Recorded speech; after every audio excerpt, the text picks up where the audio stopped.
Hey, Night's Watch. It's Crazy Horse 6 and 788 in case anyone else sees this video as well. So I decided to make this because yesterday after Desert Storm, Brightsize reached out to me and just said, hey, I just noticed your attacks were lightning fast. You got any tips? What can I do better? And look, to be honest, it's really easy at this power level to attack quickly because you can have a lot of confidence in knowing you're probably not going to come back burning. But that doesn't mean I still don't prepare for every battle. The other thing, to be honest, I also spent probably 70 to 80,000 diamonds on that battle, sending piss missiles across the map to try to hold down different buildings, and that was probably what maybe he meant by lightning fast. At the same time, I still think there are some things that maybe people don't realize. It can increase their march speed and then just increase the level of confidence that you have when attacking a base and knowing who to pick on and who to avoid. So I think first things first, just in terms of general march speed, obviously the big one here is each of your garages. So I have two primary attacking squads that I use, either my missiles or my air. Those are level 30 here with a 15% boost, or level 27 with a 13.5% boost. One of the things I could probably do, because I do use my tanks as well, I could probably bring my tanks up. I probably will level this up as I find excuses to upgrade more buildings in the future for versus points or arms race points. The other thing, obviously, is the different techs. So in your squads, this general march speed or marching against commanders will help your squads march a little bit faster on the battlefield.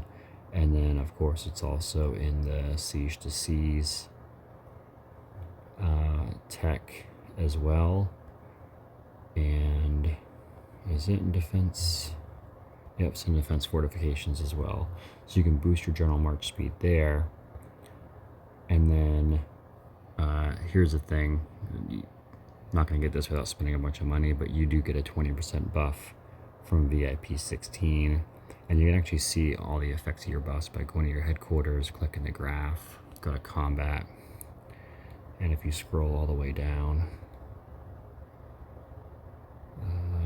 let's see, here we go. So I have almost a 40% increase in overall march speed.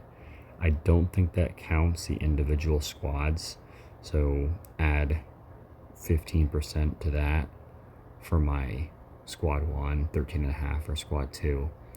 And you can see that obviously the biggest impact is that VIP 16, 20%, but you can see I have a good 6% from the tech boost, cosmetics. We have this city buff because we had the pyramid. So that's one way. The other thing that I think is really important is knowing who you can attack and who you can't. And I'll show you the process I use to scout out either Desert Storm opponents or versus opponents or capital opponents so that I know who I can pick on and who to avoid. So I'll just, for example, it looks like we're going to go up against Rez in 783 for our next versus or alliance duel next week. So I will click on them. I'll come in here to 783, go into their rankings, and I'll come into total hero power. Now my total hero power right now is sitting about 195 million. What you'd want to do is you want to come in here to total hero power and look for everybody who is stronger or maybe a little bit weaker than you. So you can see I've already done this. I think OPA maybe was either a versus opponent or was a Desert Storm opponent at one point. So I'm coming down. I'm looking for Rez. Doesn't look like they have anybody super strong. So we got Is that the top guy? 141 million? It is. So we're going to come into this guy. We're going to click his profile picture, and I'm going to relabel him 142 million.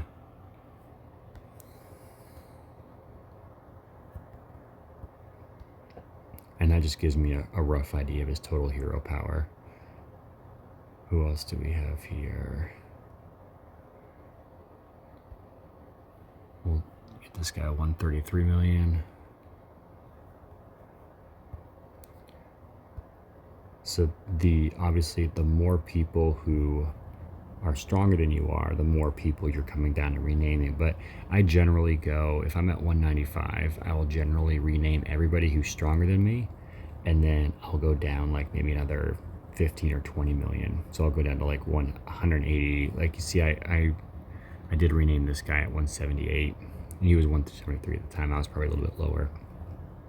But you can see what I've done with the other OPA members at one point. So then you come over here to strongest hero power, and let's scan back down for that res. Those res players. There you go, 142. So this guy is 142 tanks, because Murphy is his strongest. So I'm going to add tanks here. Whoops. Now, if this guy was around my same power, if he was 195, and I know that his primary is tanks, I'm primary missile, I know that I'm not going to just immediately pour it in and start sending my squad one after him, because I'm going to come back on fire. This is a kind of player where if we find ourselves in close proximity, I have to wait to see if he sends his main squad out somewhere else before I can attack him with my main. Let's see where this other guy is. So another tank guy. On the flip side, if these guys, if they're oops, trying to do too much at once. If their strongest hero was Carly or DVA, then, and we're about the equivalent, if say this guy is 195 million as well, but his top hero is DVA, I'm going to pick on this guy because I know that I can slice through his first squad and probably get into his second or third squad as well with my main. And so I'm going to harass him. I will pour it in without scouting, without paying attention to where his squads are. I will immediately send a march at him and give him as little reaction time as possible. If he's also missile, then it's kind of a wash. I'm not going to go after somebody whose top squad is missile unless they're probably between 10 to 20 million total hero power less than me. So like this guy, for example, let's see if he's still 193. So he was in CYA. He's actually 204 now. So this guy I'm not messing with. If we were in a Desert Storm battle against CYA and I come up and this guy comes up, I'm not wasting my time or my troops setting marches at him because it's not worth it.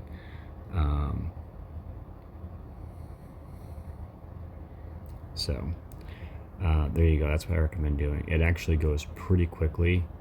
If you during Desert Storm, I can usually get through about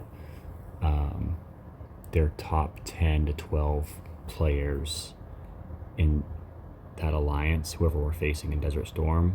I can rename them to their total hero power and then go in and additionally find out who their strongest hero is and rename them again to indicate whether they're missile, tank, or air.